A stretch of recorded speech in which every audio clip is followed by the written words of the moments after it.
खेसारी लाल यादव बनल इतना आसान बा, बने के तो सब चाहेला सब भोजपुरी के कि खेसारी लाल यादव बन जाई।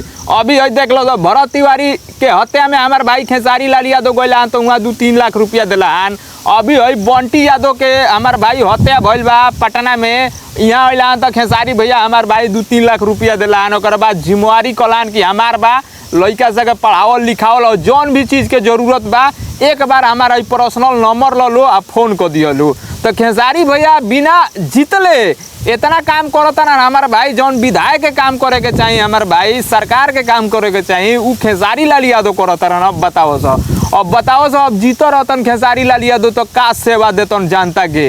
एक के अनुसार हमारे भाई अगला बीट में खेसारी लाल यादव के एक बार और मौका दिहन तेजस्वी भैया, ऐसा बात नहीं है कि ना दिहन, तो एक बार ध्यान दे ला काम बा। यहूँगा खेसारी लाल यादव हरियन चाहे जीतियन कोनो बात नहीं के मदद तो करबे करियन। कैसे खेसारी लाल यादव के पास होता ना भगवान देले बनन बाटे खातिर, अगर नाहियो जीतियन तो हमार भाई कोनो गम नहीं के खेसारी लाल यादव के जनता के तो सेवा यहूँगा करता रहन और जीतलो के बाद भी हमार भाई करियन। तो खेसारी लाल यादव बनल बहुत मुश्किल बा, ठीक बा।